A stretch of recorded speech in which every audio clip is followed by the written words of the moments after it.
going on, people? Welcome to episode 34 of the Hip Hop Orchestra Presents. I'm joined by an incredible guest today. She is a founder of Music in Vision, and she's also a business coach for musicians, Kathleen Wallfisch. How are you? I'm great, thanks for having me. That's my pleasure. How's things been for you? Been okay?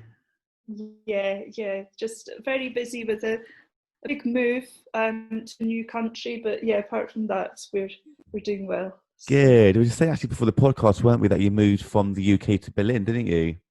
yeah, that's right. So I moved just over a month ago with my family. We've got two young kids, and yeah, it's been a really positive move so far. We've been enjoying it and enjoying Berlin in the summer. Is fantastic. It also feels much safer here currently than in the UK in terms of the pandemic, and we've actually been able to enjoy going out to restaurants and just doing things with the kids. So it's lovely. That's so good to hear. How was the move for you during this time? Was it quite an easy thing to go through, or was it really difficult? Well, and of course, it was really hard work, but I think what's important is that once you've made a decision, we knew that we needed to change in lifestyle, and once we both sort of connected to that kind of vision of right, we're going to move to Berlin. That's what we're going to do, and here's all the benefits and what we're going to gain from it. Once you've changed your mindset to kind of realize, well, that's what we're going to be doing, and here's what we're going to get out of it, then everything else sort of takes care of itself. Obviously, you have to work really hard to do all the admin stuff and pack up the house and sort of prepare the kids emotionally and all of that, but it felt like the right thing to do at every point. Of course. So in that sense, it wasn't difficult. Ah, good. But I'd love to get into that in more detail later on in the podcast. But before then, like we mentioned, you're the founder of Music and Vision, which is obviously an Yes, incredible company. Really is amazing, and obviously I'd love thank to you. find out more detail about it in a moment. But before all then, though, obviously I know your background as well. But how did you get into music, and what was your journey like to get to this moment? Well, so my journey in terms of the beginning of how I started off originally getting into music, but from when I was a child, I felt like that was what I was supposed to be doing. I started playing the piano when I was 7, and then cello at 8, and I was very fortunate to be educated right the way through to conservatoire level at state school. I had two fantastic teachers, and they really supported and helped me. And then I was fortunate enough to be admitted into the Royal Conservatoire of Scotland. It wasn't called that in those days, it was called RSAMD. That's based in Glasgow. And then from that, I went on to study at the Royal Academy of Music in London. And I went there to do my master's because I really wanted to focus on period instrument performance.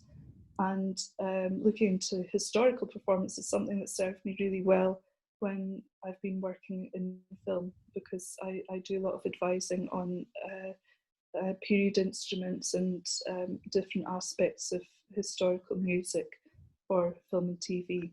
So Brilliant. yeah, That's so that's fantastic. And you yeah. mentioned obviously the period instruments and so forth in that period as well. Was that the kind of spark that helped you to create Music in Vision, or was there something else that really made you want to create your own company afterwards? Well, I suppose for me, studying historical performance, that's always I've always had this desire for authenticity in whatever I'm doing. So really researching and making sure that everything's done in a way that's based on research. Not saying that we everything we do is historically accurate, because we can't know that. Hmm. Um, but it's based on research and actually thinking more deeply about what we're presenting. So in terms of film and TV, yes, of course, I do have a desire to help to research and inform productions about the decisions they're making to do with musicians. So the reason that was one of the reasons that I set up Music and Vision. I sort of got into it by chance because I'd been doing some background work on a TV commercial, and I realised that the way that the production company had organised booking the musicians, it was very kind of ad hoc, and it was through a friend of a friend, and I knew that there were extras agencies out there for background artists, for actors, and I thought, well, I wonder if anyone's doing this for musicians and whether I could do that. And when I researched it, I couldn't see anyone with a web presence in the UK that was doing that. So I thought, well, I'm going to take this and run with it, because I wanted to be at home more. I just had my daughter, and I didn't want to be touring or being away late at gigs as often as I was. So yes, that's how it started really, and it just kind of snowballed from there, because I wanted to use the business model of an extras agency because they have particular casting software. Mm-hmm. And I knew that to be competitive in that market, I needed to have access to that kind of software. So I first partnered with a company that did that. And then I eventually connected with an investor on LinkedIn and started using a different kind of software that musicians can go in, they can enter all their details, and then I've got everything on file. I've got your phone number, your measurements, your photographs. Often we need photographs of the musicians, but then also their instruments or their hands. And so it's really valuable to have that just sitting there, because often in film and TV you have to do things so quickly. Often a production company will want people cast within a day or two. So that was one of the things that I felt was most important from the beginning with Music and Vision. It had to have that the same model as an extras agency. Amazing. And that's something that was out there before. So fantastic. yeah. And when you built your sort of repertoire of people, with your time at your conservatoires like the RAC and so forth, did that help you to bring over sort of the musicians that you knew from then into your line of work as well at Music and Vision? Yes, it did in a way, but and I suppose that's why I started off with my agency used to be called Classical Vision, because that was the that's the word that I knew. But of course there are so many different genres of music that need to appear on screen, so I do everything now. And actually it's something that I think classical musicians can sometimes be a bit more wary about signing up for. It's not something that they might have prior experience in, and so I always try to prepare people for the experience that they're going to have on set, and to manage expectations and say, well, this is what it's really going to be like. It's going to be a long day with lots of waiting around, and you're not going to be playing very much probably. And so yeah, but other genres of musicians have been really open to it, and kind of just happy to sign up and see what comes out of it. So Brilliant. That was so good. And how long was it until? So how long was the process going from sort of idea to actually full making of the company? So how long was that process? Yeah, well, I think it was quite a long process. So I would say, well, it depends how much you think is long, but I think in most businesses you do have a period of research if you're going to really do it properly. And I started researching it all in the summer of 2016, and then I didn't get my first. I'm so sorry. Can you That's still hear me? okay. I can still hear you. Yeah. Yeah. So first job until I would say about May in the following year in 2017. Fantastic. I've had something small before that, but my first major production, which was Dumbo, Wow. the live action version and CGI, was in about May, June of the following year. So yeah, it did take me a long time to research and sort of play around with the website, figure out if I could make a database myself. And you have to remember that I didn't have any connections in the production industry. So I actually had to create all of that network. And of course, I'm still doing it. But everyone in that industry basically is a freelancer. So you just have to go out there and get your name known. Of course you do. That's the best way, isn't it? Because if people don't know who you are, then what's the point of starting in the first place? But to get Dumbo, literally a year later, after the initial idea, is an incredible feat. I mean, how does that make you feel? Thinking I've had this idea, it took me about a year or so to make it, but now I'm working on Dumbo almost straight away. How did that kind of make you feel? Well, I'm not sure. I mean, I was really thrown in at the deep end there, and obviously it made me feel, well, I'm definitely on the right track, because it shows that, through my market research, I thought there is a need for this, and it was kind of proving that as well. So it gives you confidence to then take the next steps, and then be able to say, well, at least I've done this, and now I can get further work. Yeah, And so that's really, really useful. of And course. that actually came about, again, talking about this network thing. I had already plugged my services to various extras agencies, because they don't always have necessarily reliable musicians. So they'll maybe have people that will say, oh yeah, I can do that, I can play the violin or whatever, but they don't, because they aren't experienced in music themselves. They go on the judgment of the artist, and sometimes they're let down. And so I was actually passed on for that job by another extras agency. So I think it's important to remember that sometimes, even if you view someone as a competitor, it's still really important to make those connections, because you don't know what's going to come out of it. Of course. Yeah. Of course. And you said obviously you got thrown into the deep end about working on something like this. How do you kind of cope with that? Do you kind of work better when thrown in the deep end and come out the other end with that whole lot of experience, or do you find it a very stressful scenario to work on? I think I can cope with it, because I think a lot of the time, if you are a pro musician, you're quite used to being thrown into situations where you don't necessarily know all of the other players.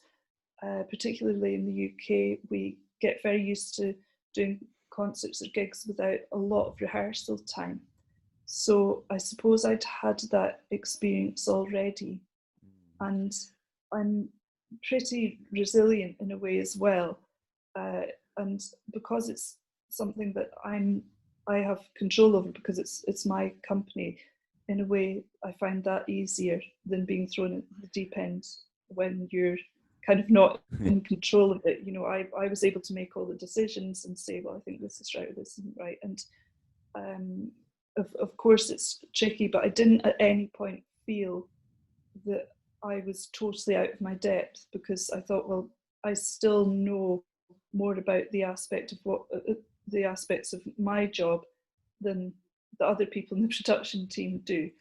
And it's having confidence to remember that, because that's really why you're there as a specialist at the end of the day. Of course. So yeah, so yeah, it's nice to have time, and for obviously someone to take you through all the steps, but that rarely happens in the music industry. Yeah, cool. So, Because I wanted yeah, to ask you about that as well, actually, about kind of someone leading you with the correct steps. Who or did anyone help you along the way in terms of what steps to take, or was it literally all down to yourself to do the whole thing?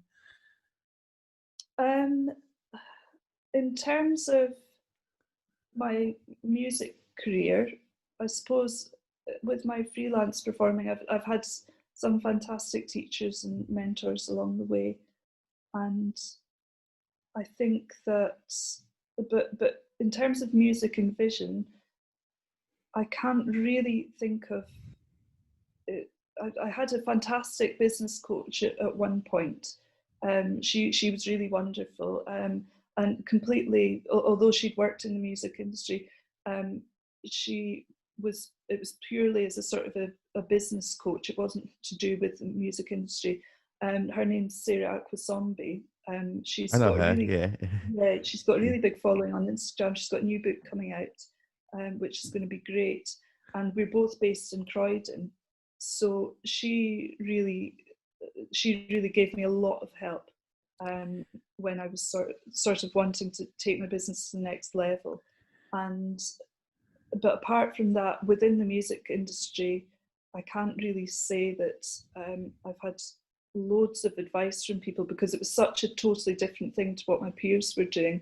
My brother-in-law works in the film industry as well as a musician and composer, and he's also been able to give me advice at different points, which has been really invaluable. But I think often when you're doing something totally new, you have to just be really confident that you've researched it and go with your gut and say, well, no, this is the right thing to do. Couldn't agree more. Honestly, that gut feeling tells you, doesn't it? It like leads you, doesn't it, into the right routes and right roads. But kind of adding to that, in terms of a business coach, like you just said, for anyone who's starting their own business, do you think that this is a crucial aspect in anyone's journey to get themselves a business coach? It can be. I mean, it's I'm not sure. Of course, there's a difference between a coach and a mentor. I felt I was at a point where I was ready to pay someone to help me with it, because it was a really good investment in for myself and also for the business. You might find that a mentor is equally worthwhile. It could be someone further on in their career, or it could be that just someone in your industry that you think you'd like to learn from, that offers that. But yeah, I think even if you're not going to go down the route of actually paying someone for specific assistance, I think it's really important to be learning constantly from other people. And a part of the research that you're doing in your business, whether it's market research or when I've been looking for particular artists, whatever, part of that is really looking at what other people are doing, what competitors are doing, and saying, well, what can I do differently? What could I do better?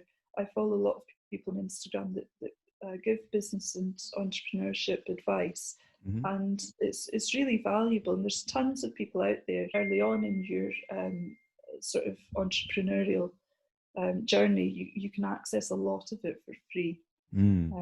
Yeah.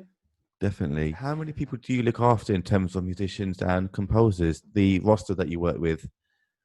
So the roster that I work with currently, I've got about 800 people on my roster. Wow. But what I would say is that I don't work with everyone exclusively. So most of the people on my roster are freelance musicians.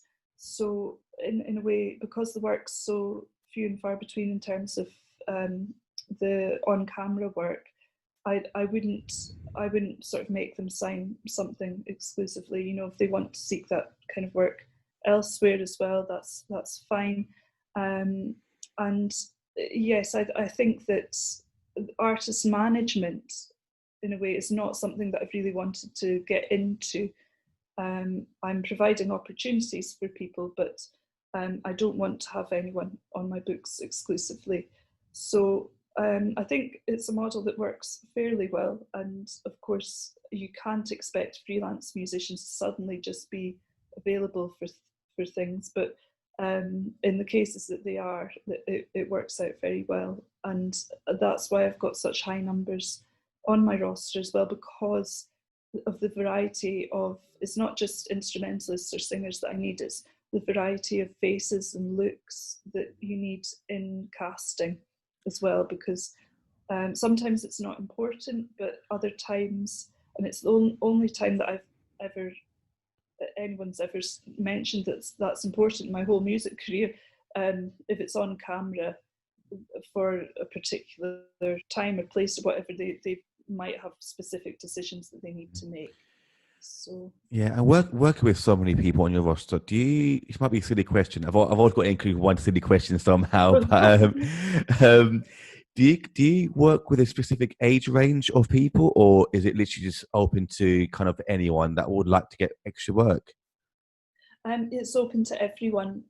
So the youngest person I worked with was 11, and that was when I had to provide a featured artist for a film called Song of Names, and that starred Clive Owen and a few other well-known actors, and Tim Roth as well.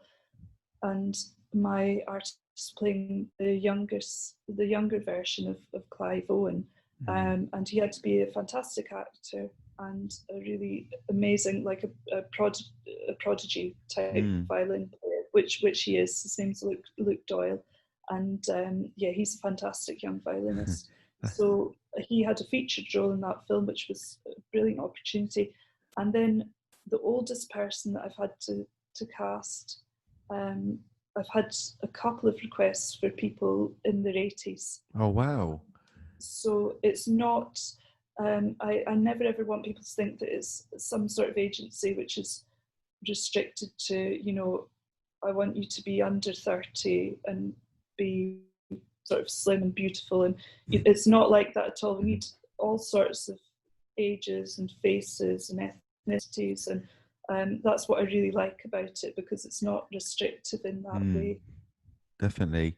And in terms of size of projects, that of people that you had to provide for a certain film or video or whatever it might be, what's the biggest that you've had to work with, or what's the most amount of people that you've had to provide for one particular project? Well, the biggest one that I did was Downton Abbey. Yeah, I want to get into that. Yeah.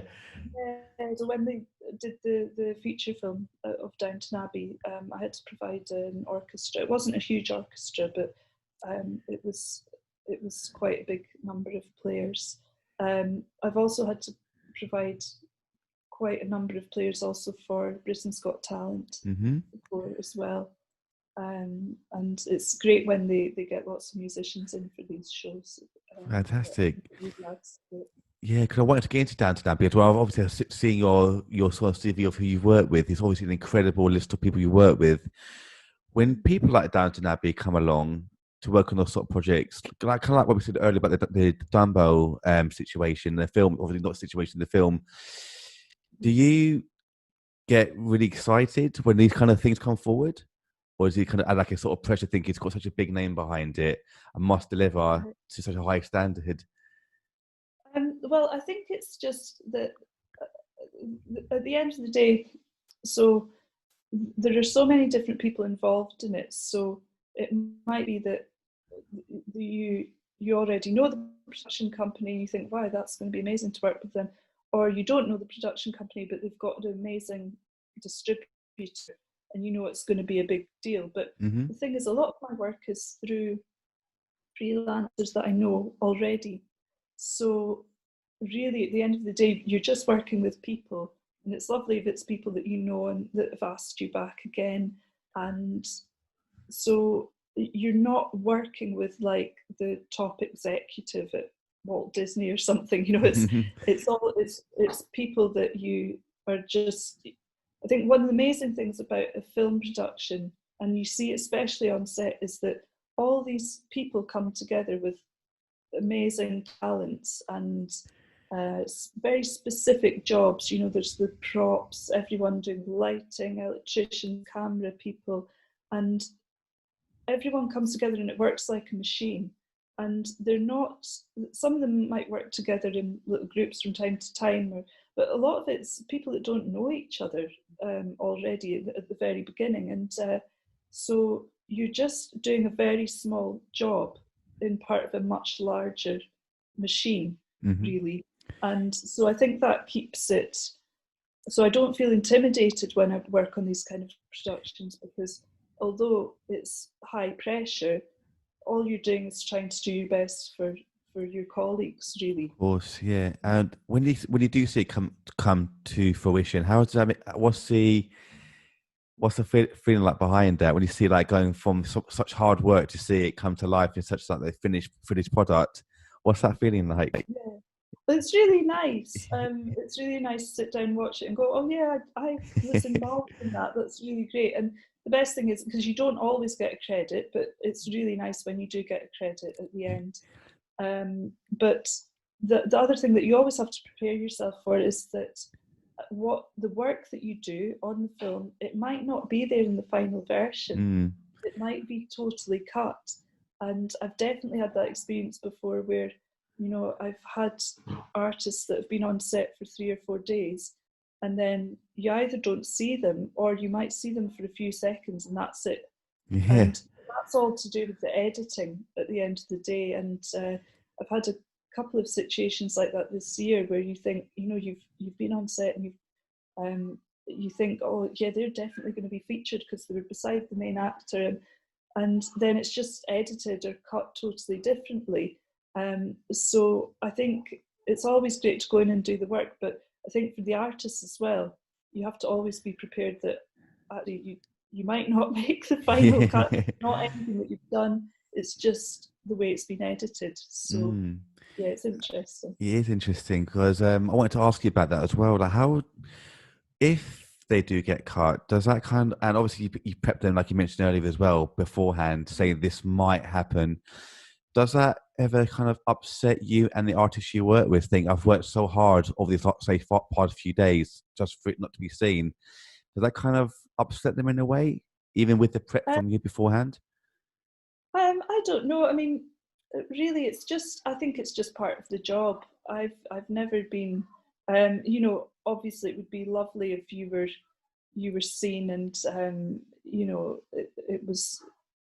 You were sort of the main focus for a few seconds or whatever. But it works the other way as well. I've had people recently where um, I've hired in, and I had a couple of really nice moments on. There was a production that I worked on called The Great, which is available on Amazon Prime now. And it's about the life of Catherine the Great in Wow. Russia. And some of my artists are really well featured in that. And Really? I realised that they would be so well featured. So yeah, it works both ways. And no, I don't get upset about it. It's just part of the job, Yeah. really. Have you had any personal favorite projects that you've worked on, over the past few years? I think, yeah, but I mean, personal favourites, I've really, The Great, which I just mentioned, I Yeah. really loved working on that because music was a really big feature of it. We had so many different things that we needed to put in, and I worked with a fantastic second assistant director that I've worked with on quite a few previous projects, including Downton Abbey. That was the first one that she hired me in for. And after that, yeah, the Great was just fantastic. We had lots of days with lots of musicians, different little groups of historical instruments that I had to get in, and we had choirs. We had two different choirs. We had a choir that was supposed to be made up of peasants, and another one which was sorry, no, it wasn't peasants. It was in the scene with peasants. It was priests and nuns, Hmm. and then we had to get in a girls' choir, which was quite a challenge because it came up just before Christmas. And but when you see the girls at the end of the day, it's just all the hard work. They just look brilliant and they sang so beautifully.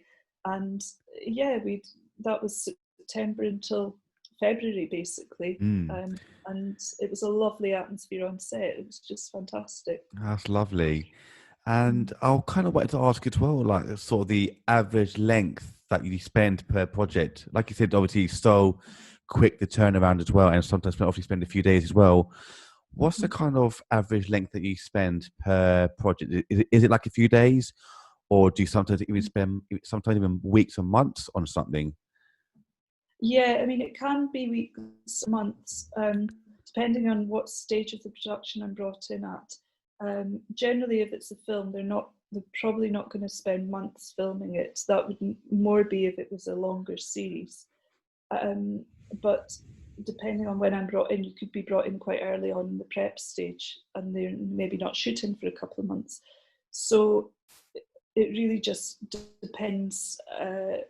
It could only be as much as a week because if you're doing an ad or something, they could contact you just a few days before they're shooting, and then you Mhm. suddenly have to provide someone. Or the other thing that can happen is that it could be a feature film or a big project, like a series, where the script suddenly gets changed and they add in like a band to the background of a scene or something, and the poor second assistant director suddenly has to go, I need this band like next week, and Yeah. can you find it? And it's, in that situation, sometimes it can be something really obscure, or but That's part of the challenge, really, as Yeah. well. So it varies.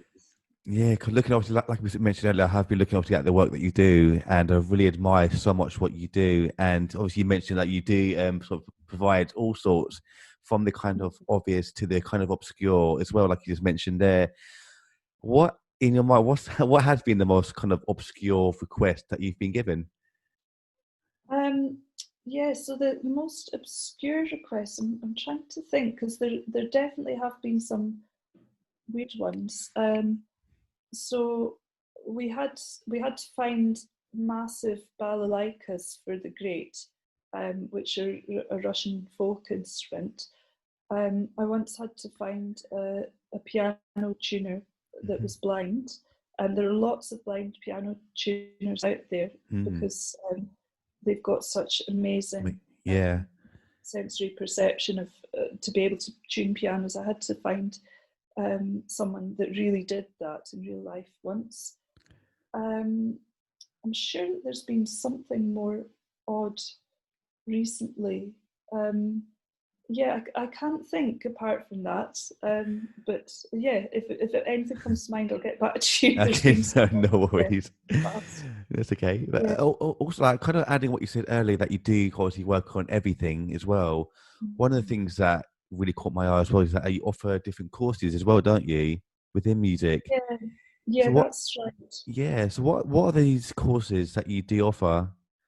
Yeah. So when lockdown started, obviously the film work went, all of the freelance music work went for myself and my husband. And putting together a course has been something that I'd wanted to do for a long time, because what I realised was when I started my business, I was going through all of these processes that were new to me. And what came out of it was that I was thinking, oh, I wish I'd known some of the things that I'd learned whilst I was setting up my business and running it. I wish I'd known some of these at the beginning of my freelance career, Mm.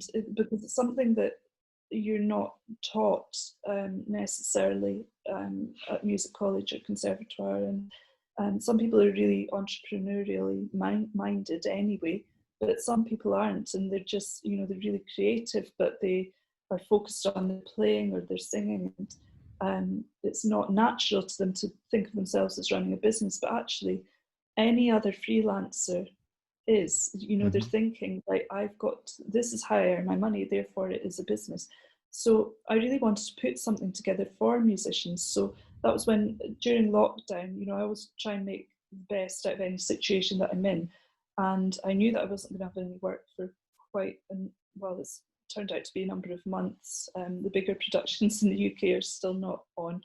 Um, so I started the series of courses, which I've called the Musician Method. And the first course is to do with branding and looking into sort of personal development. And the second course is to do with strategy and planning, and how you can find the time to make sure you're on top of everything that you need to do, and how to build a successful strategy also for um, any of the things that might come up within your freelance career, like launching an album, or even if you want to have some sort of side hustle, or make your own podcast, or say you wanted to become a fitness instructor, or we all have to have these side businesses, just in case, whether it's teaching or something to fall back on. And we've seen how important that is during the pandemic as well. Of course. So that's what the second course is comprised of.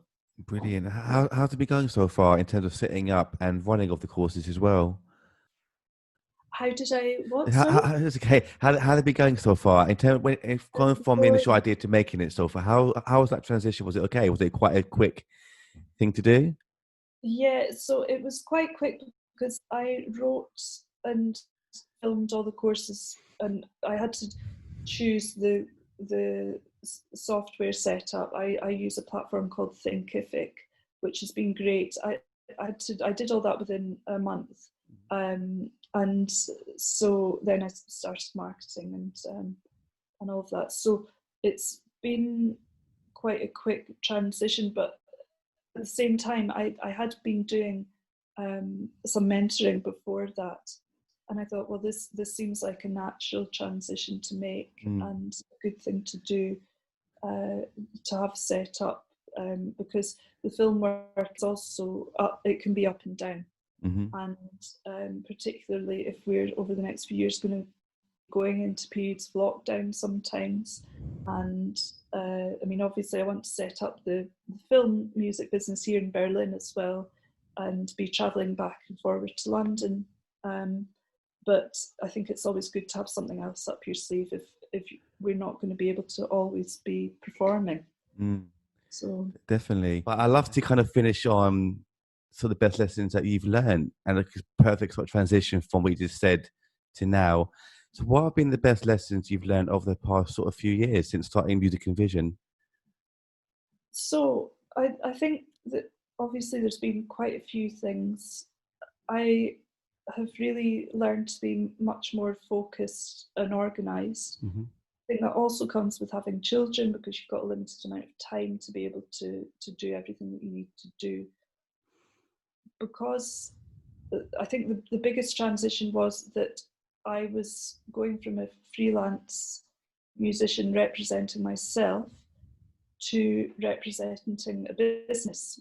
And although it was my business, I was much more confident representing a sort of a separate entity to me.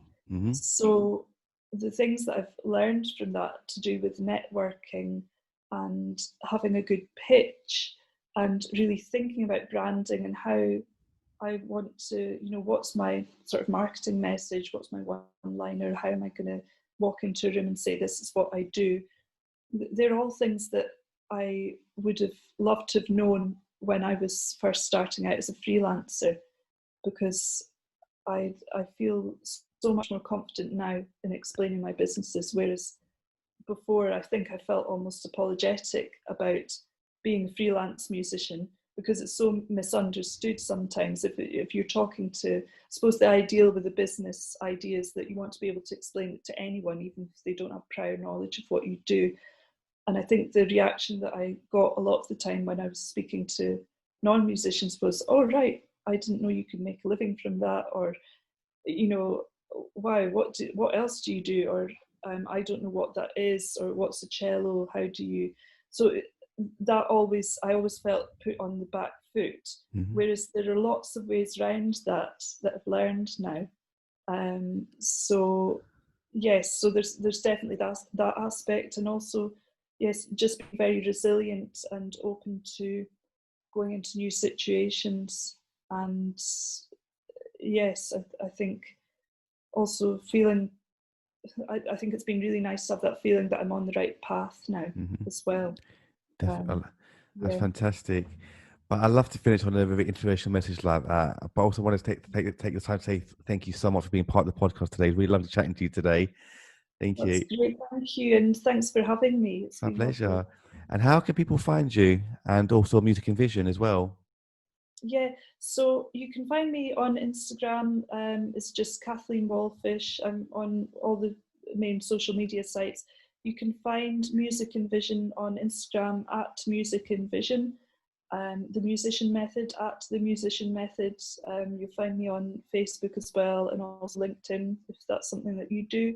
Mm-hmm. And I've got a couple of websites as well, KathleenWallfisch.com, where you'll find The Musician Method and more about the work I do, and musicandvision.com as well. Fantastic. Thank you so much, Kathleen, for today. Honestly, thank you so much. Thank you. Thank you so much. Thank you. And take care, everyone. Bye-bye.